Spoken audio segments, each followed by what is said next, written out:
Tatapan dari dapur. Suara sutil beradu dengan wajan terdengar lembut dari dapur. Arga baru saja selesai mandi ketika mencium aroma tumisan bawang putih dan minyak wijen. Perutnya memang lapar, tapi bukan hanya itu yang membuat langkahnya berat menuju dapur. Di sana berdiri sosok yang sering mengganggu pikirannya belakangan ini. Bunaya, si pemilik kos, hanya mengenakan daster satin warna ungu muda yang sedikit terbuka di bagian dada. Rambutnya digelung asal dan ada sedikit keringat di pelipisnya. Wanita itu tampak jauh dari kata ibu-ibu, lebih seperti perempuan matang yang tahu caranya membuat pria muda kehilangan fokus. "Kamu belum makan gak?" tanyanya tanpa menoleh, tapi nada suaranya dalam dan seolah disengaja. Arga menelan ludah, mencoba tak terlalu lama menatap punggung Bunaya yang membungkuk sedikit saat mengaduk wajan. Lengkung tubuhnya begitu jelas terlihat dari balik daster tipis itu. "Belum, Bu, baru selesai mandi," jawabnya lirih. Bunaya berbalik perlahan, matanya menatap Arga sekilas, lalu turun ke dada laki-laki itu yang masih telanjang dan hanya berbalut handuk di pinggang. Tersenyum samar, ia mematikan kompor. "Kalau kamu belum siap makan, mungkin bisa bantu ibu dulu," katanya sambil melangkah mendekat, tangannya mengelap sisa minyak di telapak tangan. Bantu apa, Bu?" Tatapan Bunaya menembus mata Arga. Ia berhenti hanya satu langkah di depannya. Detik itu, suara hujan mulai terdengar dari atap seng seolah memberi aba-aba pada suasana yang mulai memanas. "Bantu bukain toples di atas lemari, Ibu nggak sampai," katanya, tapi nada suaranya rendah dan senyumnya menyimpan teka-teki. Arga menangguk pelan, tapi pikirannya sudah melayang jauh. Ia tahu, malam ini akan ada yang berbeda di rumah kos kamar 3 ini. Sentuhan yang tak sengaja. Arga berdiri di depan lemari kayu tua di sudut dapur. Toples yang dimaksud Bunaya memang tinggi letaknya. Ia naik ke atas kursi kayu untuk menjangkaunya. "Pelan-pelan ga, kursinya agak goyang," ujar Bunaya, berdiri tak jauh di belakangnya. Matanya jelas menatap tubuh anak kos itu yang hanya berbalut handuk. "Saya hati-hati, Bu," jawabnya sambil mengangkat tangan memperlihatkan otot lengannya yang cukup terbentuk. Bunaya menggigit bibir bawahnya pelan. Ia tahu betul usia Arga masih 22 tahun. Tapi ada aura tenang dan maskulin dalam dirinya yang berbeda dari anak kos lain. Dan selama ini, Arga pun sering mencuri-curi pandang padanya. Kadang saat ia menyapu halaman dengan daster pendek, atau saat dirinya menjemur pakaian dalam tipis di tali jemuran belakang. Toples berhasil diambil, tapi saat Arga hendak turun, kursi sedikit miring. Secara refleks Bunaya menangkap tubuh Arga yang kehilangan keseimbangan, dan dalam sekejap keduanya terjatuh bersamaan. Bruk! Arga jatuh di atas Bunaya. Posisi mereka tidak wajar. Tubuh Arga menindih tubuh Bunaya yang terbaring di lantai keramik dapur. Tangannya tanpa sengaja menahan beban pada sisi tubuh Bunaya, namun ujung jari tangannya menyentuh sesuatu yang lembut, hangat, dan membuat waktu seperti berhenti sejenak. Mereka saling menatap. Napas Arga memburu, dan wajah Bunaya memerah, bukan karena sakit, tapi karena ada getaran halus di antara dada mereka yang saling bersentuhan. "Maaf, Bu," bisik Arga cepat-cepat, berusaha bangkit. Tapi tangan Bunaya justru menahan lengannya, pelan tapi pasti. "Diam sebentar," ucapnya. Suaranya bergetar, bukan karena takut, tapi karena ada sesuatu yang selama ini ia tahan mulai mengalir keluar. Detik itu, tak ada suara lain selain hujan. Tak ada anak kos lain di rumah. Tak ada batasan jelas antara niat baik dan keinginan tersembunyi. Mata Bunaya menatap mata Arga. lalu turun ke bibirnya. Dan sebelum ada kata lain terucap, bibir itu sudah bersatu dalam satu kecupan cepat, ringan tapi menyisakan sensasi bergetar di seluruh tubuh mereka. Arga terpaku, tapi dalam hatinya ada bagian yang tidak ingin itu berhenti. Malam itu, daster warna biru. Langit malam semakin pekat. Hujan belum juga berhenti. Rumah kos itu terasa lebih sunyi dari biasanya. Anak-anak kos lain belum kembali, entah karena kuliah malam atau memang sengaja pulang larut. Arga kembali ke kamarnya, kamar 3, dengan pikiran kacau. Sentuhan di dapur tadi masih membekas di kulitnya, dan ciuman itu membuat dadanya sesak. Ia tahu seharusnya tidak terjadi, tapi tubuhnya jujur lebih dulu sebelum pikirannya mampu menghindari. Ia duduk di kasur, hanya mengenakan celana pendek dan kaos tipis, mencoba tenang. Tapi suara langkah pelan di lorong membuat napasnya tertahan. Tok tok. Bukan suara ketukan keras, tapi lembut, hampir seperti bisikan dari balik pintu. Arga, suara Bunaya pelan. Dek. Arga membuka pintu. Di baliknya, Bunaya berdiri dengan daster baru berwarna biru muda yang lebih ketat dari biasanya. Rambutnya dibiarkan tergerai, matanya tidak seperti biasanya. Ada kegelisahan atau mungkin keberanian yang ia kumpulkan selama bertahun-tahun jadi janda.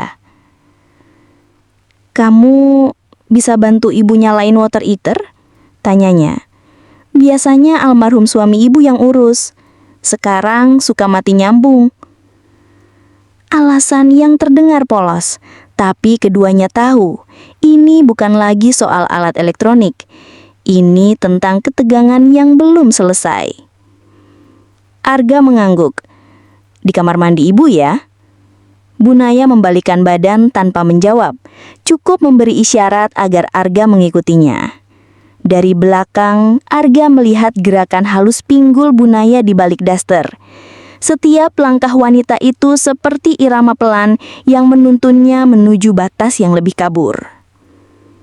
Mereka masuk ke kamar utama. Kamar Bunaya hangat, lampunya redup, dan aromanya lembut. Wangi sabun bunga melati yang menenangkan sekaligus membangkitkan. "Di situ stop kontaknya," katanya, menunjuk ke dinding dekat kasur. Arga membungkuk untuk mengecek, dan saat ia berdiri kembali, Bunaya sudah berdiri di belakangnya. "Terlalu dekat." "Arga," bisiknya, "apa kamu marah karena tadi?" Arga menatapnya, menelan ludah. "Enggak, Bu. Saya justru bingung." Bunaya mengangguk pelan. "Ibu juga. Tapi jujur saja, ibu belum pernah merasa diperhatikan seperti kamu memperhatikan ibu." Suasana jadi hening. Mata mereka terkunci. Bunaya mengangkat tangannya, menyentuh dada Arga perlahan. Tak ada lagi kata-kata. Hanya hujan di luar jendela. Dan dua tubuh yang perlahan mulai mendekat, saling mencari kehangatan yang lebih daripada fisik. Ada rindu tersembunyi, ada kesepian yang dipendam. Dan malam ini, semua mulai terbuka sedikit demi sedikit. "Jangan matikan lampunya." Lampu di kamar Bunaya hanya menyala setengah. Cahaya temaram dari bohlam kecil di sudut ruangan. Di luar, hujan masih turun, menepuk-nepuk jendela seperti memberi izin pada dua jiwa yang malam itu tak bisa lagi membohongi hasrat dan keheningan mereka. Arga duduk di tepi ranjang, tangannya menggenggam lutut. Ia mencoba menahan degup jantung yang seperti ingin melompat keluar dari dada. Bunaya berdiri di depan cermin, membelakangi Arga. Daster birunya sudah sedikit terbuka di bagian punggung. Ia menatap pantulan wajahnya sendiri. Wanita usia 39 tahun dengan garis-garis halus di bawah mata, tapi justru itu yang membuatnya terlihat matang dan menggoda. Aku tidak pernah membiarkan siapapun masuk ke kamar ini sejak suamiku meninggal, ucapnya pelan, masih menatap cermin. Arga diam. Tapi kamu beda, Ga. Sejak kamu pindah ke kos ini, aku merasa jadi perempuan lagi, bukan cuma ibu kos. Suara Bunaya pelan, nyaris bergetar. Kamu memperhatikan, kamu diam, tapi matamu jujur. Ia berbalik, tatapan mereka bertemu, dan dalam detik itu mereka tahu, ini bukan hanya tentang nafsu. Ini tentang dua manusia yang sama-sama kesepian, yang butuh dipeluk, bukan sekedar disentuh. Bunaya berjalan mendekat, pelan, seperti sedang menahan badai dalam dirinya. Kalau kamu ingin keluar dari kamar ini sekarang, aku tidak akan tahan, ucapnya seperti itu. Tapi Arga berdiri dan menatapnya dalam. Aku gak mau keluar, Bu. Senyum itu muncul di wajah Bunaya. Senyum yang telah menahan diri bertahun-tahun. Perlahan, Arga mengangkat tangan dan menyentuh pipinya. Lembut, hangat, lalu turun ke leher menyapu sisa air sabun yang belum kering sempurna. Bunaya memejamkan mata. Tak ada ledakan, hanya gelombang yang mengalir tenang namun mengikat. Ketika tangan mereka saling menggenggam, tidak ada lagi anak kos dan ibu kos. Yang ada hanya Arga dan Naya, dua orang dewasa yang tersesat dalam rasa. Saat mereka berbaring di atas ranjang, Bunaya berbisik, "Jangan matikan lampunya." "Kenapa?" "Aku ingin ingat wajahmu malam ini." Rahasia di balik pintu. Pagi datang perlahan, menyusup masuk lewat tirai tipis kamar Bunaya. Hujan sudah berhenti, tapi kehangatan semalam masih melekat di dalam ruangan dan di kulit mereka. Arga membuka mata. Tubuh Bunaya masih tertidur memunggunginya. Rambutnya terurai menutupi sebagian bantal. Daster birunya sudah setengah tergulung, memperlihatkan punggung yang semalam disentuh dengan ragu, lalu dengan penuh hasrat. Arga menghela napas pelan. Ini salah, tapi juga terasa paling jujur. Ia bangkit perlahan dari ranjang, tak ingin membangunkan Bunaya. Tapi saat ia mengambil celana dari lantai, suara lembut terdengar. "Udah pagi ya?" Suara itu serak. Suara perempuan yang tak tidur banyak, tapi puas secara batin. Arga menoleh. "Iya, Bu. Aku harus balik ke kamar." Bunaya tersenyum kecil. Matanya masih sayu, tapi damai. "Kita tetap seperti biasa ya. Jangan berubah," katanya. Arga mengangguk, tapi hatinya tahu, semuanya sudah berubah. Beberapa jam kemudian, rumah kos mulai ramai. Tawa anak-anak kos terdengar dari ruang tengah. Seseorang menyetel musik dari HP, dan suara motor keluar masuk dari garasi. Arga duduk di depan kamarnya, membuka laptop sambil berpura-pura sibuk. Tapi matanya tak bisa lepas dari lorong sempit yang mengarah ke kamar Bunaya. Lalu, Arga?" Seseorang memanggil dari belakang. Itu Riko, anak kos dari kamar 5. Temannya anak yang paling cerewet. "Kenapa lo pagi banget keluar dari kamar Bunaya?" Dek. Jantung Arga berhenti sejenak. Senyumnya langsung kaku. Apaan sih lo?" "Serius. Gue lewat lorong, lampu kamarnya masih nyala. Terus gue dengar pintu kebuka. Lo keluar." Riko cekikikan, menganggapnya candaan. Tapi tatapan matanya tajam. Curiga. Arga tertawa kecil, berusaha biasa. "Lo halu." Tapi saat Riko sudah kembali masuk ke kamarnya, Arga buru-buru masuk ke dalam. Napasnya berat. Tangannya langsung mengetik pesan ke Bunaya. "Gak, ada yang lihat aku keluar kamar tadi pagi. Kita harus hati-hati." Balasan datang cepat. "Tenang, ibu tahu ini resikonya. Tapi ibu gak akan menyesal." Namun Arga tahu, dunia mereka tak lagi senyap. Ada mata yang mulai memperhatikan. Dan rahasia itu bisa saja jatuh ke tangan yang salah. Suara dari kamar sebelah. Malam kembali datang. Hujan sudah reda, tapi udara masih basah dan dingin. Arga berusaha tetap seperti biasa, bercengkrama sebentar di dapur, menyapa anak kos lain, lalu masuk ke kamar tanpa menimbulkan curiga. Tapi yang tak ia sadari, ada sepasang mata yang mengamati sejak 2 malam lalu. Dita, penghuni kamar 2, mahasiswi semester akhir, pintar, tenang, tapi punya rasa ingin tahu yang tajam. Sejak 2 hari lalu, tidur Dita terus terganggu, bukan oleh nyamuk atau mimpi buruk, tapi oleh suara halus dari dinding sebelah, suara dari kamar Bunaya. Pertama hanya lirih, suara ranjang bergeser seperti berderak pelan, tapi malam tadi ia mendengar sesuatu yang lebih jelas. Desahan tertahan. Awalnya Dita mengira Bunaya hanya sedang gelisah tidur, tapi suara itu bukan suara orang tidur. Dan lebih mencurigakan lagi, setiap pagi setelah suara itu muncul, Arga selalu keluar kamar Bunaya diam-diam.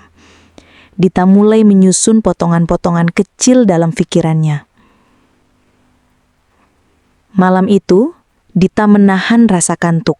Ia pura-pura tidur lebih awal, tapi lampu kecil di kamarnya tetap menyala. Pukul 11 malam, ia mendengar langkah pelan di lorong.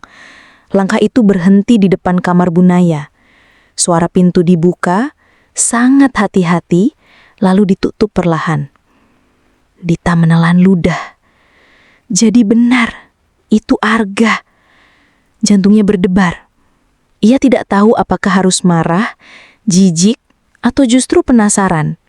Baginya, Bunaya adalah figur wanita yang anggun, dewasa, dan penuh wibawa. Tapi hubungan dengan anak kos sendiri. Esok paginya, Dita bangun lebih cepat dari biasanya. Ia duduk di meja makan lebih dulu, sengaja menunggu siapa yang keluar lebih dulu. Dan benar saja, pukul 6:15, Arga keluar dari kamar Bunaya. Gerak-geriknya cepat, pandangannya kosong, tapi langkahnya penuh rasa bersalah. Tak lama kemudian, Bunaya pun keluar dengan pakaian rapi seperti biasa. Senyum di wajahnya tetap ada, tapi kali ini Dita menangkap sesuatu di lehernya, bekas kemerahan yang samar namun jelas. Dita menatap Bunaya lama. "Pagi, Bu," sapanya biasa. Bunaya menoleh, sedikit terkejut. "Pagi, Dit. Udah bangun?" "Dari tadi." Nada Dita datar, tapi sorot matanya tajam, bukan sekedar basa-basi. Mereka bertatapan sejenak. Lalu Bunaya tersenyum kecil, berusaha menjaga wibawanya. Namun dalam hati Dita, satu hal sudah bulat. Ada rahasia besar di balik pintu kamar ibu kos, dan dia akan mencari tahu lebih jauh. Antara tatapan dan perangkap. Hari itu suasana rumah kos terasa biasa. Anak-anak kos sibuk dengan aktivitas masing-masing, dan Arga berusaha kembali ke rutinitas seperti tak ada yang terjadi. Tapi sorot mata Dita yang semakin tajam membuatnya tak tenang. Sore menjelang, Arga duduk sendiri di teras depan. Headphone menempel di telinga, pura-pura menikmati musik. Tapi lamunannya buyar ketika Dita duduk di sebelahnya. "Tumben sepi? Bunaya nggak nyariin kamu?" tanyanya tiba-tiba dengan senyum menggoda. Arga langsung menoleh. "Maksudnya?" Dita angkat alis. "Kamu pikir aku nggak lihat? Tiap malam pintu itu buka, Tiap pagi kamu keluar dari sana kayak maling. Kalau bukan kamu nganterin makanan, berarti kamu nganterin sesuatu yang lain. Arga diam. Genggaman tangannya di lutut mengencang. Dita tersenyum simpul. Tenang aja, aku gak bakal ngomong ke siapa-siapa, selama kamu jujur. Arga menelan ludah. Dita, jangan main-main. Dita makin dekat. Bau tubuhnya harum. Ia mengenakan kaos ketat dan celana pendek rumah. Matanya menatap tajam, lalu berbisik pelan. Aku cuma heran, apa yang ibu kos itu punya, sampai kamu bisa betah berlama-lama di kamarnya.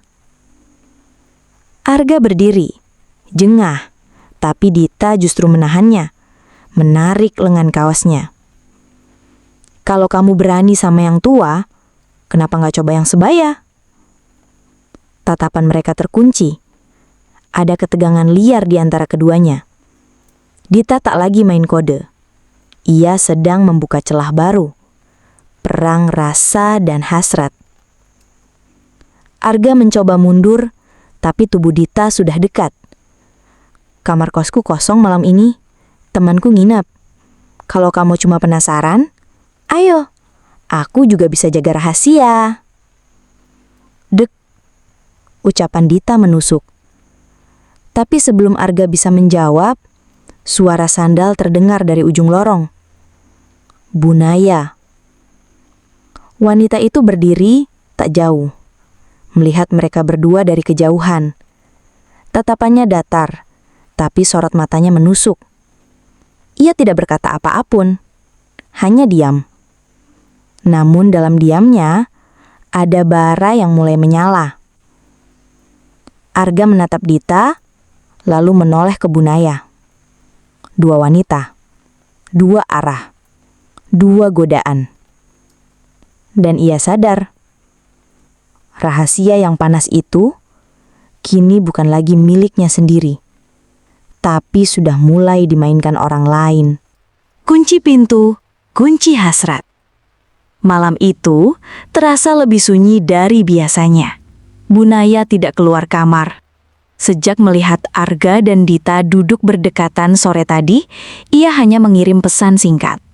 Ibu capek hari ini, jangan ke kamar malam ini ya. Tak ada emoji, tak ada penutup, dingin. Arga menatap layar ponselnya lama, hatinya seperti digantung. Tapi sebelum ia bisa merenung lebih dalam, suara ketukan kecil terdengar dari pintunya. Tok, tok, tok. Ia membuka perlahan. Di depan pintu berdiri Dita. Rambutnya terurai, pakaiannya berbeda dari biasanya. Kaos lengan panjang yang tipis dan celana pendek satin. Sorot matanya sudah tidak main-main. Boleh numpang charger? Chargerku rusak, katanya singkat. Tanpa menunggu jawaban, Dita masuk sendiri ke dalam kamar Arga. Dit, ini udah malam. Aku tahu. Dan kamu sendiri lagi kan? Dita duduk di tepi kasur Arga, menyilangkan kaki. Kaosnya ikut tersingkap sedikit, memperlihatkan paha putihnya. Arga mencoba menghindar, tapi Dita menepuk tempat kosong di sebelahnya. Duduk sini, aku cuma mau ngobrol. Tapi saat Arga duduk, Dita menoleh pelan dan berkata lirih. Kalau kamu gak nyaman, aku pergi. Arga tak menjawab, tapi ia juga tak berdiri. Itu sudah cukup bagi Dita. Perlahan, Dita mencondongkan tubuhnya. Tangannya menyentuh leher Arga, jari-jarinya dingin tapi gerakannya lembut. Ia membisikkan kata-kata nyaris tanpa suara. Katanya, kamu suka yang lebih dewasa. Tapi kamu belum coba rasanya yang seumuran. Yang masih panas dan penasaran. Nafas Arga memburu. Ia masih menahan diri. Tapi ketika Dita menggenggam tangannya dan menaruhnya di pinggangnya, tak ada penolakan. Hanya ketegangan yang membakar pelan. Dita menarik tubuh Arga, mendekat. Bibir mereka bertemu. Kali ini tidak ragu. Tidak sekilas, tapi dalam, hangat, dan mulai liar. Matikan lampunya? Tanya Arga dalam bisik. Dita menggeleng. Nggak usah. Aku pengen kamu lihat semua ekspresi aku. Dan malam itu, untuk pertama kalinya, Arga menyerah pada godaan lain. Dita berhasil membuka pintu yang semalam hanya diketuk. Dan di dalam kamar itu, tak ada lagi rahasia. Hanya dua tubuh yang mencari pelampiasan. Di atas Arga, di bawah lampu. Keesokan harinya, Arga bangun dengan tubuh lelah tapi hangat. Kamarnya gerantakan. Selimut melorot ke lantai. Kaosnya tercecer di meja belajar. Di atas bantal, sisa aroma tubuh Dita masih tertinggal.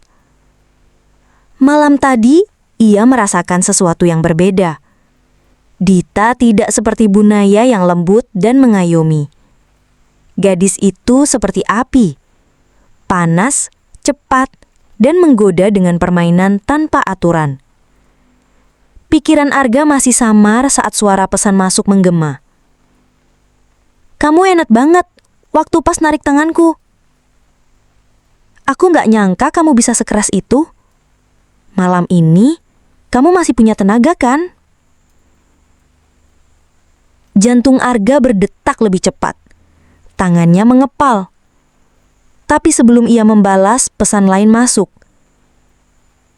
Ibu sudah masak. Kalau kamu belum sarapan, datang ya. Dua dunia yang bertabrakan. Malamnya Dita tak menunggu aba-aba.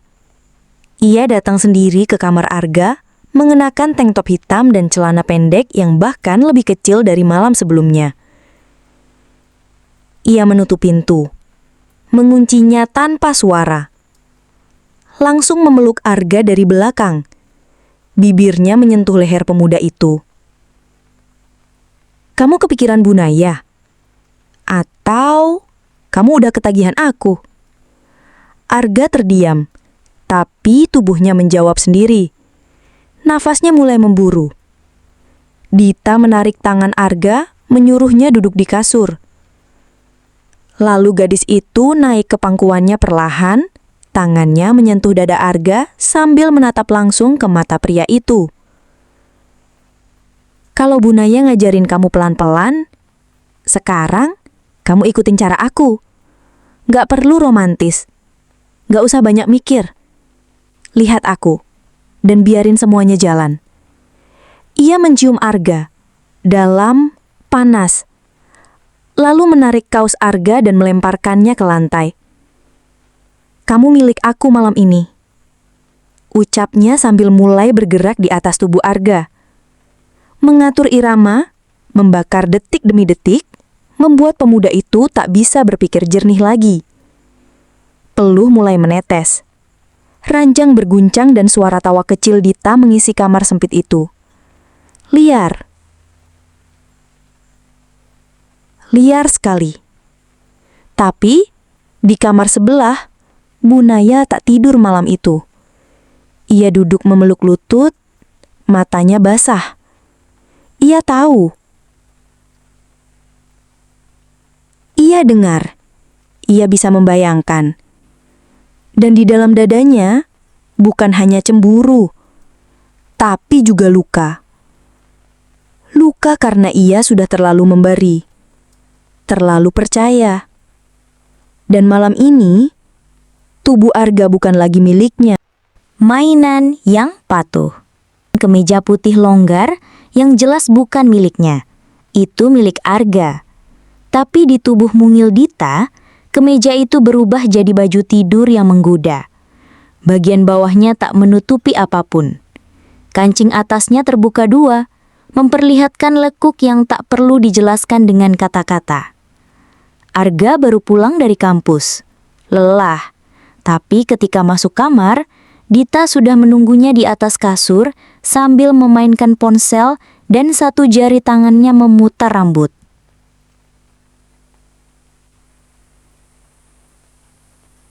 Kamu udah di sini? Tanya Arga kaget. Udah sejam, kamu lama, aku bosan. Makanya, aku mulai mikir kamu ini pacar ibu kos atau aku.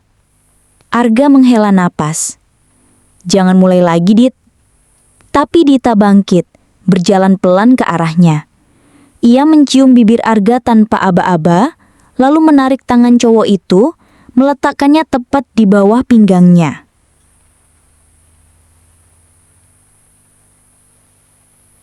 Jangan kayak cowok bingung. Aku udah kasih kamu semuanya. Dan kamu nikmatin kan?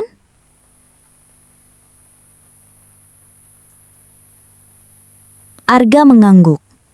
Dita tersenyum puas, lalu mendorong tubuh Arga ke kasur, menindihnya cepat.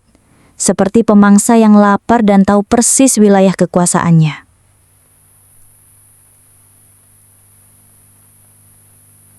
Aku suka kamu pas diam begini, bisiknya di telinga Arga. Laki-laki yang kelihatan kuat, tapi tunduk pas disentuh. Tangan Dita mulai menjelajahi tubuh Arga, lambat tapi pasti. Setiap sentuhan seperti terlatih, tidak sekadar menyentuh, tapi mengendalikan. Ia tidak memberi Arga kesempatan berpikir, tidak memberi ruang untuk bicara. Dan Arga mulai menikmati tunduknya.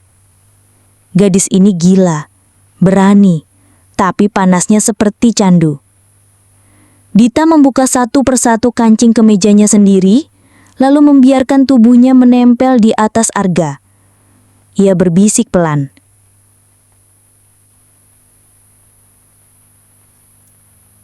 Mulai malam ini, aku yang atur kapan kamu bisa menyentuh dan kapan kamu harus diam.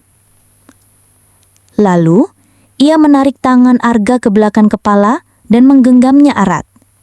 Jangan bergerak, jangan banyak tanya. Nikmati aku. Sementara itu, di kamar Bunaya.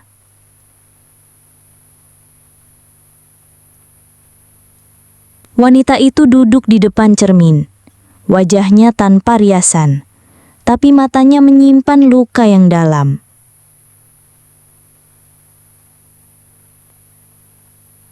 Suara dari dinding masih terdengar samar. Kasur berderit, tawa perempuan muda, dan sesuatu dalam dirinya retak.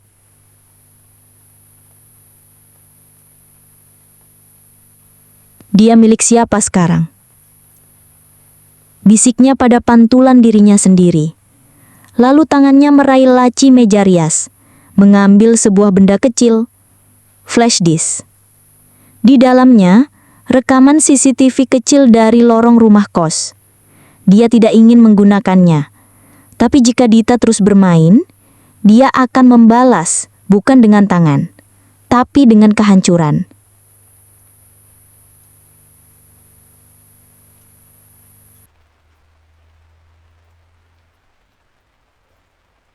Permainan sunyi Bunaya. Pagi itu, Arga sedang sendiri di ruang makan kos saat Bunaya datang membawa 2 cangkir kopi. Ia mengenakan daster lembut berwarna pastel, rambutnya terikat rapi, wajahnya polos, tapi mata itu menyimpan sesuatu. Aku lihat kamu makin dekat sama Dita ya, ucapnya sambil duduk di hadapan Arga, menyodorkan secangkir kopi. Arga diam sejenak, canggung. Dia anakmu, Bu? Bukan anak kos. Dan kamu tahu, aku gak pernah anggap kamu cuma penyewa kamar. Bunaya menatap langsung ke mata Arga, tatapan lembut tapi menusuk. Aku tahu semuanya, Nak. Kalian berdua suka main larut malam kan? Tersenyum kecil, tidak marah, tidak kecewa. Hanya membaca isi hati Arga perlahan-lahan. Arga mulai gelisah, tapi sebelum ia menjawab, Bunaya melanjutkan. Kamu pikir Dita benar-benar suka sama kamu? Coba kamu perhatiin, setiap kali kamu menolak dia, dia malah makin liar, makin nekat. Itu bukan cinta, itu penguasaan. Kamu hanya jadi mainan dominasi dia. Arga menunduk. Kata-kata itu menyentuh sisi pikirannya yang selama ini dia abaikan. Ia memang senang bersama Dita, tapi ada sisi dirinya yang merasa diperlakukan seperti boneka. Dan kamu tahu, Aku lebih tua, lebih mengerti cara menjaga laki-laki. Aku nggak perlu pamer tubuh buat bikin kamu ketagihan. Aku cukup ada di dekatmu. Ia berdiri, berjalan ke belakang kursi Arga, lalu berbisik di telinganya. Kamu butuh ketenangan, bukan gairah yang meledak-ledak. Kamu butuh perempuan yang bisa membuat tenang setelah badai. Malam harinya, Bunaya mengirim pesan ke Dita. Sore tadi ibu bicara banyak dengan Arga. Dia sepertinya mulai sadar siapa yang lebih cocok untuknya. Dita yang membaca itu langsung naik darah. Ia masuk ke kamar Arga tanpa permisi, menuntut penjelasan. Kamu cerita apa ke Bunaya, ha? Kok dia bisa nyindir aku lewat chat? Arga gelagapan. Aku cuma ngobrol biasa. Biasa, tapi dia mulai mainin pikiran aku. Dita mendekat, menampar dada Arga pelan tapi emosi. Kamu udah milih dia lagi ya? Kamu mau yang kalem, yang lembut, yang sok dewasa? Tapi saat itu Arga hanya diam. Dan diamnya lebih menyakitkan bagi Dita. Sementara itu, Bunaya duduk di ruang tengah, tersenyum kecil sambil memegang remote CCTV. Ia tahu Dita akan meledak, ia tahu Arga akan mulai goyah. Itu semua bagian dari permainan. Pelan tapi pasti. Bunaya sedang menanamkan rasa bersalah dan keraguan di hati Arga. Dan pada akhirnya, saat Dita mulai kehilangan kendali, Bunaya akan masuk, mengambil kembali apa yang ia rasa pantas jadi miliknya. Tangan dingin, hati panas. Jam 2 pagi, kosan sunyi. Hanya terdengar suara detik jam dan isakan pelan dari kamar Arga. Dita duduk bersila di atas kasur Arga. Rambutnya berantakan, wajahnya pucat, mata sembab. Di tangannya ponsel Bunaya. Entah bagaimana ia mendapatkannya, tapi yang jelas ia baru saja melihat semua isi galeri, termasuk video pendek dari CCTV rahasia, rekaman saat Dita dan Arga, dan yang paling menyakitkan, screenshot percakapan Bunaya dan Arga. Kamu pantas dapat perempuan yang lebih tenang. Aku tahu kamu lelah, nak. Pelukanku selalu ada. Dita menangis, bukan karena lemah, tapi karena ia tidak suka kalah. Arga yang tertidur terbangun karena suara isakan. Ia panik melihat Dita duduk diam seperti patung. Ada apa? Tanyanya pelan. Dita menatap lurus padanya. Kamu tahu, kamu udah mulai ninggalin aku secara pelan. Tapi kamu lupa, aku lebih cepat kalau soal main. Seketika ia lemparkan ponsel ke dada Arga. Arga melihat layar dan jantungnya berdebar. Kamu ambil HP Bunaya. Dia yang mulai main licik. Sekarang giliranku.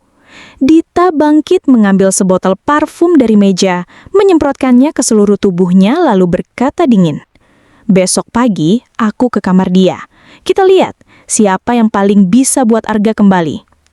Terus pagi harinya, Bunaya membuka pintu kamar dan mendapati Dita berdiri di ambang pintu. Hanya mengenakan hoodie panjang, yang jelas bukan miliknya sendiri. Dan tatapan yang tak biasa. Kamu sudah lihat ya? Dita mengangguk. Dan aku tahu, ini bukan soal cinta lagi. Ini soal siapa yang lebih tahan bermain. Terus Dita mendekat, menyusup ke kamar, duduk di sofa lembut, menyilangkan kaki. Mau kita selesaikan dengan satu cara aja, Bu? Taruhan. 1 minggu. Siapa yang bisa bikin Arga lebih lengket, dia yang menang. Yang kalah, pergi dari rumah ini. Bunaya terdiam beberapa detik. Lalu dengan senyum tenang, ia menutup pintu. Baik, tapi ingat nak, ibu mainnya lambat. Tapi yang lambat biasanya lebih lama di hati. Pertarungan diam dimulai. Hari-hari berikutnya Arga diperebutkan tanpa sadar. Satu pagi, Dita menyelinap memberi sarapan pakai lingerie dan kecupan dadakan. Malam harinya, Bu Naya menyuguhkan teh hangat, memijat pundaknya, membelai rambutnya sambil membaca buku berdua. Arga pusing, tubuhnya ke kanan, pikirannya ke kiri. Sampai pada akhirnya di malam kelima, ia mengirim pesan ke nomor yang salah. Arga ke Dita, "Terima kasih untuk pijatannya malam ini, bikin aku tenang banget." Dan detik itu juga neraka terbuka.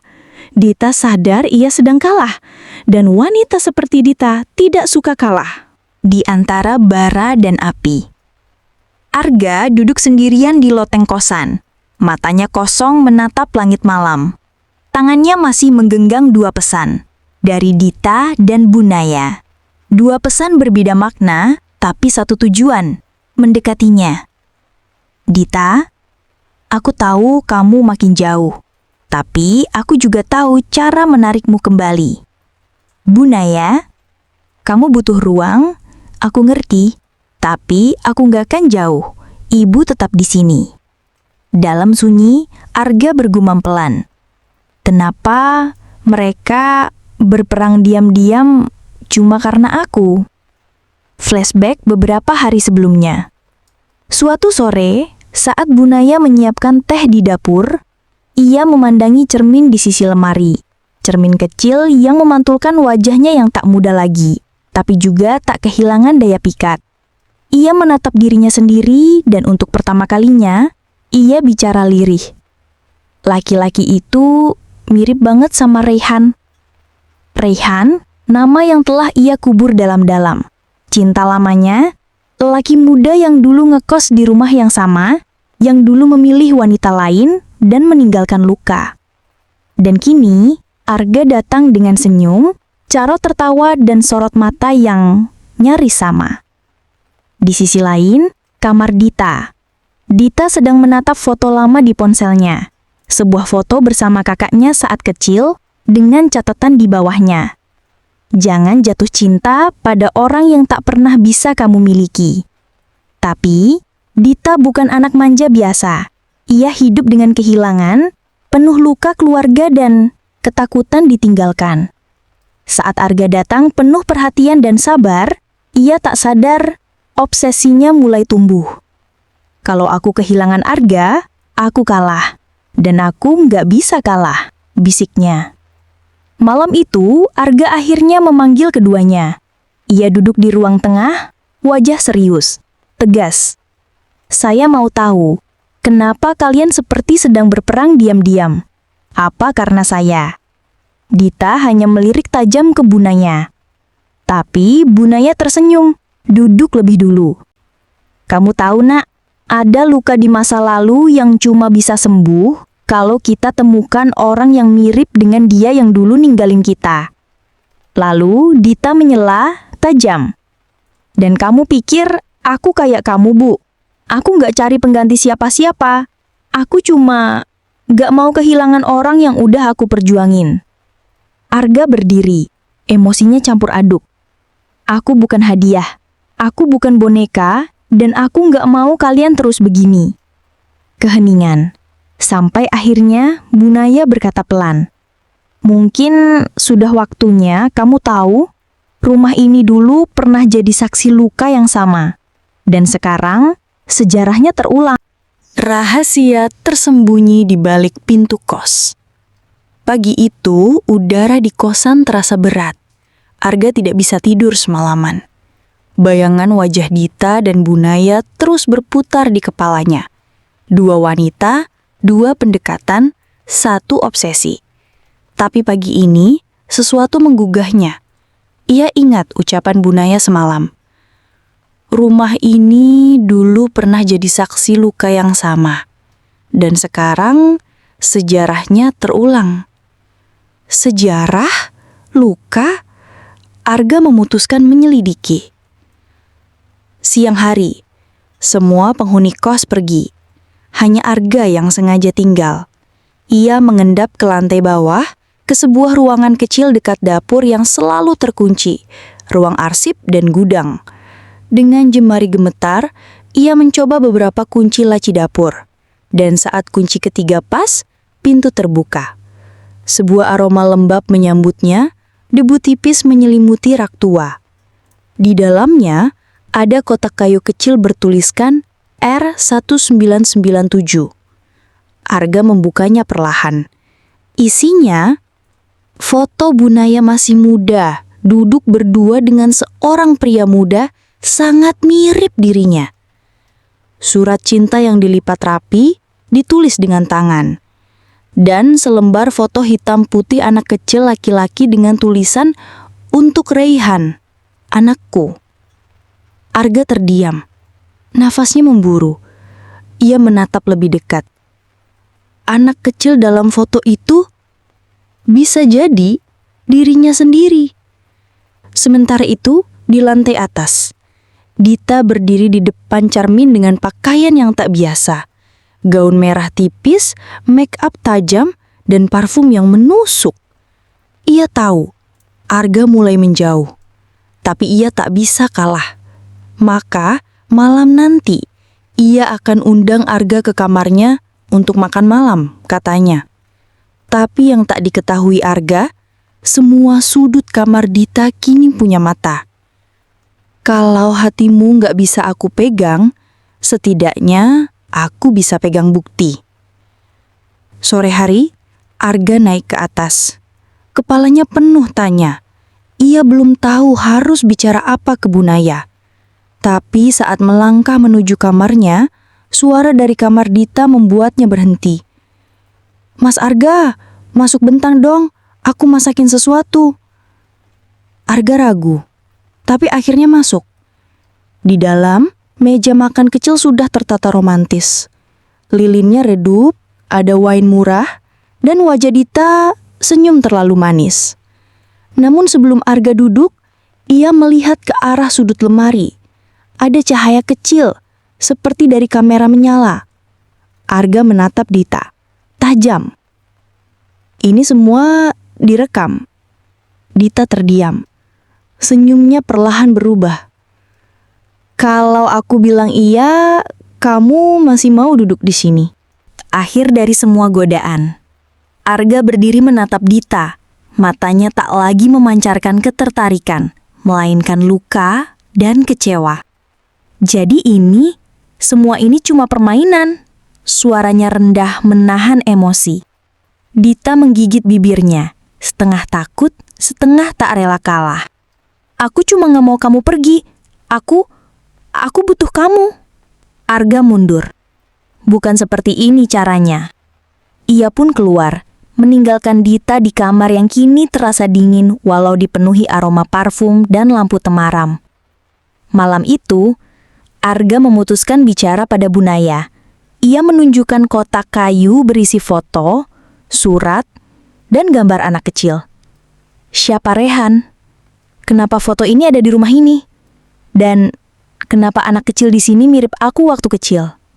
Bunaya terdiam lama. Kemudian, air matanya mengalir. Perlahan, namun dalam. "Karena kamu memang anak dari Rehan. Dan Rehan itu dulu laki-laki yang meninggalkanku setelah aku mengandung." Arga terguncang. "Maksud ibu, Rehan itu ayahku." Bunaya mengangguk pelan. "Ibu tidak pernah punya cukup keberanian untuk mencarimu. Tapi saat kamu tiba-tiba jadi anak kos di rumah ini, rasanya dunia seperti mempermainkan nasibku. Dan ibu malah terlena lagi." Sementara itu, di lantai atas, Gea, anak kos wanita yang dari awal curiga dengan suara-suara malam, sedang duduk di kamarnya. Ia memegang flash disk kecil, rekaman dari CCTV tersembunyi yang ia pasang diam-diam sejak malam pertama mendengar suara aneh dari kamar Bunaya. Dalam rekaman itu, Arga tampak bersama Bunaya. Kemudian di malam lain, Arga tampak bersama Dita. Dan di beberapa bagian, wajah Arga tampak kosong, seperti tidak mempunyai kendali atas dirinya sendiri. Gea menatap layar laptopnya dan bergumam. Laki-laki ini bukan pelaku, dia korban. Seminggu kemudian, Kosan Bunaya kini sepi. Dita pergi. Kabur setelah rekamannya disebar oleh Gea ke grup anak-anak kos sebagai bukti bahwa Arga dijebak. Bunaya sendiri menyerahkan rumah kos pada adiknya dan pergi entah kemana. Arga, ia pindah ke kota lain, membawa hanya satu tas dan satu kotak kayu yang kini jadi penanda siapa dirinya. Tapi sebelum pergi, ia sempat meninggalkan surat kecil untuk Gea. Terima kasih karena kamu percaya. Mungkin kalau hidup ini penuh jebakan dan luka, satu-satunya yang bisa menyelamatkan kita adalah orang asing yang punya nurani. Di kamar kosong itu, aroma kenangan masih menggantung. Tapi kali ini, tidak ada lagi bisikan malam atau langkah kaki misterius. Hanya sunyi dan bekas luka yang perlahan akan sembuh. End of scene. Tamat. Di balik dinding kos yang tampak biasa, tersimpan rahasia, manipulasi, dan luka lama yang belum sembuh. Arga, Dita, dan Bunaya hanyalah 3 dari banyak jiwa yang terjebak dalam permainan hasrat dan masa lalu. Tapi akhirnya, hanya yang tulus yang mampu melihat kebenaran meski pahit. Terima kasih telah mengikuti kisah ini sampai akhir. Jangan lupa like, komen, dan subscribe. Dan kalau kamu pernah merasa jadi korban perasaan atau terjebak di antara 2 pilihan yang salah, cerita ini mungkin mewakili suaramu yang tak pernah terdengar. Sampai jumpa di kisah penuh rahasia berikutnya.